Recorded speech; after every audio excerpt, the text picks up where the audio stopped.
India മുന്നണി തിരിച്ചുവരുന്നൊരു പ്രതീതിയുണ്ട്. ആം ആദ്മി പാർട്ടിയുമായിട്ടുള്ള സഖ്യങ്ങൾ പൂർത്തിയായി. തമിഴ്നാട്ടിൽ CPM-ഉം DMK-യുമായിട്ടുള്ള സഖ്യങ്ങൾ പൂർത്തിയായി. ഇതിനേക്കാൾ മെച്ചപ്പെട്ട നിലയിൽ ഇന്ത്യ സഖ്യത്തെ യോജിപ്പിച്ച് നിർത്താമായിരുന്നു. ആ ചർച്ചയുടെ സമയത്ത് നേതാവ് യാത്രക്ക് പോയി. രാഹുൽ വേറെ ആരുണ്ട് കോൺഗ്രസ്? ആ യാത്ര, രണ്ടാമത്തെ യാത്ര കോൺഗ്രസിനെ സംബന്ധിച്ച്, തെരഞ്ഞെടുപ്പിനെ സംബന്ധിച്ച് ഒരു വിഡ്ഢിത്തമായിരുന്നു. വളരെ വലിയ വിഡ്ഢിത്തം. തെരഞ്ഞെടുപ്പിൽ കോൺഗ്രസിന് വേണ്ടി സംസാരിക്കാൻ രാഹുൽ ഗാന്ധി അല്ലാതെ വേറൊരാളില്ല. ഇപ്പോഴും കോൺഗ്രസ് ചുറ്റിക്കറങ്ങുന്നത് നെഹ്റു കുടുംബത്തിന്റെ ചുറ്റുമാണ്. ആൾ ഇന്ത്യ പ്രസിഡന്റും മറ്റു നേതാക്കളും ഒക്കെ ഉണ്ട്. പക്ഷെ അവരൊന്നും അല്ല കാര്യങ്ങൾ തീരുമാനിക്കുന്നത്. അപ്പൊ തീരുമാനമെടുക്കാൻ അധികാരമുള്ള നേതാവ് ചുറ്റിക്കറങ്ങാൻ പോയാൽ ആരീ ചുമതല നിർവഹിക്കും? ഓക്കെ, അപ്പോൾ വളരെ പ്രധാനപ്പെട്ട 3 ചോദ്യങ്ങൾക്ക് മുമ്പ് ഉത്തരം നൽകി. ഇനി ഒരു ചോദ്യം. മറുഭാഗത്ത് ഇപ്പോൾ അഴിമതി അടക്കമുള്ള വിഷയങ്ങൾ ഉയർത്തിക്കൊണ്ട് സമരാഗ്നി യാത്ര ആരംഭിച്ചിരുന്നു.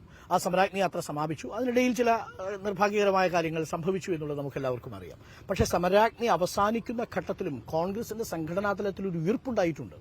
സമരാഗ്നി മഹാപൊളിവായിരുന്നു. ജനങ്ങൾ അതിനെ പൂർണ്ണമായും തള്ളിക്കളഞ്ഞു. ഇത്രയും പൊളിഞ്ഞ ഒരു പ്രചരണ പരിപാടി കോൺഗ്രസ് ഈ സമയത്ത് സംഘടിപ്പിച്ചത് അവരുടെ ദയനീയത വെളിപ്പെടുത്തുന്നതാണ്. ഓക്കെ, അപ്പോ എല്ലാവിധ ആശംസകളും. ഇവിടെ തുടർച്ചയായിട്ടുള്ള വിജയിച്ചുകൊണ്ടിരിക്കുന്ന ഒരു MP ആണ് നേരിടാൻ പോകുന്നത്. രാഷ്ട്രീയ സാഹചര്യമാണ് എല്ലാം തീരുമാനിക്കുന്നത്. ഇന്ത്യൻ പാർലമെന്റിൽ എത്തേണ്ട ഒരാൾ എങ്ങനെയാവണം എന്ന് നിശ്ചയിക്കാനുള്ള വിവേകം കോഴിക്കോട് വോട്ടർമാർക്കുണ്ട്. ഓക്കെ, അതിലെല്ലാം അടങ്ങിയിരിക്കുന്നു. Thank you, all the best. നമസ്കാരം പ്രതിഭട്ട. നമസ്കാരം. അപ്പൊ കഴിഞ്ഞ തവണത്തെ സ്ഥാനാർത്ഥിയും ഇപ്പോഴത്തെ സ്ഥാനാർത്ഥിയും തമ്മിൽ നേരിട്ട് കണ്ടുമുട്ടുമ്പോൾ എന്താണ് പറയാനുള്ളത്? ഇത്തവണ വിജയം സുനിശ്ചിതമാണ്. നല്ല നിലയിലുള്ള വിജയം, അതിനനുകൂലമായിട്ടുള്ള രാഷ്ട്രീയ പരിസരവും അന്തരീക്ഷമാണ് ഇവിടെ രൂപപ്പെട്ടു വന്നിരിക്കുന്നത്. അതിന്റെ വിശദാംശങ്ങളൊക്കെ ഇവിടെ പറഞ്ഞു കഴിഞ്ഞു. അതിൽ കുറഞ്ഞൊന്നുമില്ല. ഈ പ്രദീപേട്ടനാണെങ്കിലും ശരി, ഇളമരം കരീമാണെങ്കിലും ശരി, കോഴിക്കോടുകാർക്ക് ഒരു പുതുമുഖമേ അല്ല, വളരെ പരിചിതമായ മുഖങ്ങളാണ്. അതേപോലെയാണ് അപ്പുറത്ത് നിൽക്കുന്ന രാഘവേട്ടൻ എന്ന ടാഗ്ലൈനിൽ അറിയപ്പെടുന്ന സിറ്റിംഗ് MP. അപ്പോൾ അദ്ദേഹത്തിന്റെ ഒരു പോപ്പുലാരിറ്റി ഉണ്ട്, സിറ്റിംഗ് MP എന്ന നിലയിലുള്ള ഒരു പോപ്പുലാരിറ്റി ഉണ്ട്. മറ്റുള്ള കോൺഗ്രസിൽ നിന്ന് വ്യത്യസ്തനായ ഒരു കോൺഗ്രസുകാരനാണെന്ന് സ്വയം അവകാശപ്പെടുകയും അദ്ദേഹത്തിനോടൊപ്പം നിൽക്കുന്ന ഒരു വിഭാഗമുണ്ട്. അതിനെ എങ്ങനെ മറികടക്കും? അതായത് ഈ പാർലമെന്റ് ഇലക്ഷനിൽ ആളുകളുടെ വ്യക്തിപരമായിട്ടുള്ള സാധ്യതകൾ മാത്രമല്ല, രാഷ്ട്രീയം തന്നെയാണ് കാര്യങ്ങൾ നിശ്ചയിക്കുന്നത്. വ്യക്തിപരമായ മികവിന്റെ കാര്യത്തിൽ ഞങ്ങളുടെ ഇന്നത്തെ സ്ഥാനാർത്ഥി ഏറ്റവും മികച്ച നിലയിൽ നിൽക്കുകയാണ്. അതിനപ്പുറത്തേക്ക് എന്താണ് ഒരു പാർലമെന്റ് അംഗത്തിന്റെ വ്യക്തിപരമായ മികവെന്ന് പറഞ്ഞാൽ പാർലമെന്റിലെ ഇടപെടലും അതിന്റെ പെർഫോമൻസുമാണ്. അതിൽ ഇന്ന് ഈ കോഴിക്കോടിന്റെ ചരിത്രത്തിൽ തന്നെയുള്ള ഏറ്റവും ശ്രദ്ധേയനായിട്ടുള്ള പാർലമെന്റ് അംഗമായി അദ്ദേഹം പ്രവർത്തിച്ചു കഴിഞ്ഞ അനുഭവം നമ്മുടെ ഈ കോഴിക്കോട്ടെ വോട്ടർമാരുടെ മുമ്പിലുണ്ട്. അതാണ് ഇവിടെ വലിയ നിലയിൽ പ്രസരിച്ചുകൊണ്ടിരിക്കുന്ന ഒരു കാര്യം ഈ തെരഞ്ഞെടുപ്പ് പ്രചരണ ഘട്ടത്തിൽ. അപ്പോൾ അതാണ് ഏറ്റവും പ്രധാനപ്പെട്ട. അതോടൊപ്പം തന്നെ ഈ പറഞ്ഞ അനുകൂലമായിട്ടുള്ള രാഷ്ട്രീയ സാഹചര്യവും.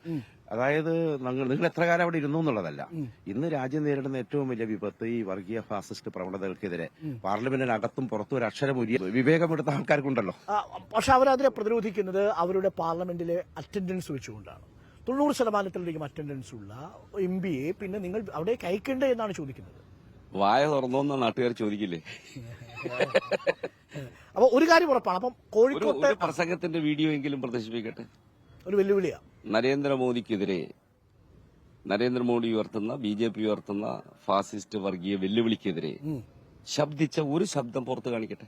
അതൊരു വെല്ലുവിളിയായിട്ടാണ് അവതരിപ്പിക്കുന്നത്. അതായത് സിറ്റിംഗ് MP ആണെങ്കിലും ശരി, കേരളത്തിലെ കോൺഗ്രസ് MPമാരാണെങ്കിലും ശരി, അവർ നരേന്ദ്രമോദിക്കെതിരെ പാർലമെന്റിൽ ഉയർത്തിയ ഒരു പ്രതിഷേധത്തിന്റെ ഒരു പ്രസംഗത്തിന്റെ വീഡിയോ പുറത്തുവിടും. അത് വെല്ലുവിളിക്കുന്നു. തീർച്ചയായിട്ടും അതാണ് നമ്മുടെ ഈ തെരഞ്ഞെടുപ്പിലെ കോൺഫിഡൻസ്. മാത്രമല്ല, ഒരു കാര്യം മാത്രമേ ഉള്ളൂ. പൊതുവിൽ എല്ലാ രാഷ്ട്രീയ പ്രശ്നങ്ങളിലും ലേബർ കോഡുകൾ പാസാക്കി. കോൺഗ്രസ് ആദ്യത്തെ കോഡിന് അനുകൂലിച്ച് വോട്ട് ചെയ്തു. പാർലമെന്റ് ലോക്സഭയിൽ വോട്ടെടുപ്പ് പോലും നടത്തിയില്ല. എന്താ തൊഴിലാളികളോട് പറയാൻ? 3 ലേബർ കോഡുകൾ പിന്നീട് വന്നപ്പോൾ അന്ന് ഞങ്ങൾ സഭ ബഹിഷ്കരിച്ചതായിരുന്നു. കർഷക സമരത്തിന്റെ ബില്ല് വന്നപ്പോൾ, കർഷക ബില്ല് വന്നപ്പോൾ അത് സ്റ്റാൻഡിംഗ് കമ്മിറ്റിക്ക് റെഫർ ചെയ്യണമെന്ന് ഞങ്ങൾ പറഞ്ഞു രാജ്യസഭയിൽ. അവർ അംഗീകരിച്ചില്ല. അപ്പോ ബഹളമായി, പ്രതിഷേധം കനത്തു. ഞങ്ങളെ 12 പേരെ സസ്പെൻഡ് ചെയ്തു. അതിൽ പ്രതിഷേധിച്ച് സഭ ബഹിഷ്കരിച്ച ദിവസം കൊണ്ടുവന്ന് 3 കോഡുകൾ പിന്നീട് പാസാക്കി. പിന്നീട് പിൻവലിക്കേണ്ടി വന്നു.